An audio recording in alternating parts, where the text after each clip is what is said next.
তো বন্ধুরা কেমন আছো তোমরা সবাই? আশা করি সবাই খুব ভালো আছো। তো দেখো আজকে যে বিষয়টা নিয়ে কথা বলবো সেটা হচ্ছে আমাদের স্কুলে যে ক্লার্কের নিয়োগ হচ্ছে 2026-এ, তার সিলেকশন প্রসেস কি আছে।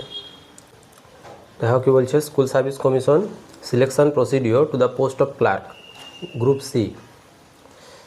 কি লেখা আছে দেখো, selection to the post of clerk in school shall be made on the basis of written examination, evaluation of academic qualifications, experiences and interview with typing and computer proficiency test।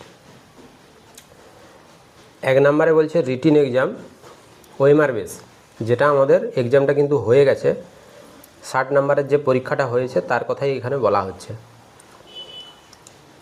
60 নম্বরের আমাদের এক্সামটা already এটা হয়ে গেছে। তারপরে আসছে academic স্কোরের ওপর আছে 10 নাম্বার, সিমিলার এক্সপিরিয়েন্সের ওপর আছে 5 নাম্বার, আর 3 নম্বরে আসছে typing and computer proficiency test, এটাতে আছে 15 নাম্বার, আর ইন্টারভিউতে আছে 10 নাম্বার। টোটাল মেরিট হচ্ছে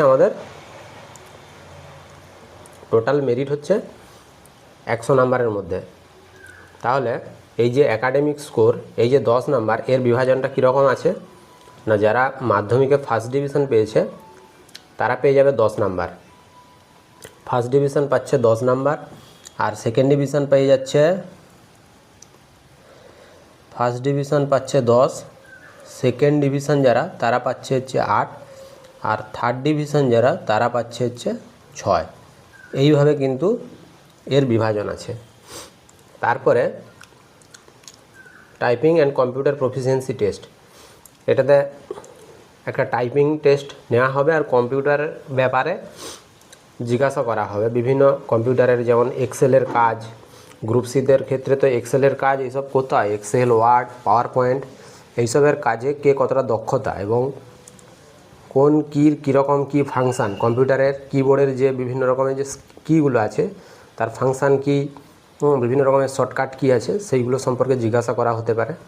আর ওরাল ইন্টারভিউয়ের ব্যাপারেও তাই। এই যে জিনিসটা সিমিলার এক্সপিরিয়েন্স, এটা কিভাবে হবে না, যারা ইন সার্ভিস আছেন তাদের প্রতি 1 বছরের জন্য 1 নাম্বার করে দেওয়া হবে। মানে কেউ যদি 1 বছর চাকরি করেন 1 নাম্বার, 2 বছর 1 বছরের জন্য 1 নাম্বার, 2 বছরের জন্য 2 নাম্বার, এরকম করে সর্বোচ্চ কেউ যদি 5 বছর চাকরি করে থাকেন তাহলে তিনি 5 নাম্বার পাবেন। টাইপিং আর কম্পিউটার প্রফিসিয়েন্সি টেস্ট 15 নাম্বার হয়ে গেল, ওরাল ইন্টারভিউ 10 নাম্বার হয়ে গেল, তাহলে টোটাল মার্কস হচ্ছে, মেরিট হচ্ছে আমাদের 100 নাম্বারের মধ্যে। এই 100-র মধ্যে যার যত মানে থাকবে সে তত মেরিটে চলে যাবে। তাহলে এই ছিল আজকের ডিসকাশন। ইন্টারভিউয়ে কেমন কি কোশ্চেন করা হয় সেগুলো নিয়ে আমরা পরবর্তী ভিডিওতে ডিসকাস করব। তো ভিডিওটি যদি ভালো লাগে অবশ্যই বন্ধুদের সাথে শেয়ার করবে। ধন্যবাদ।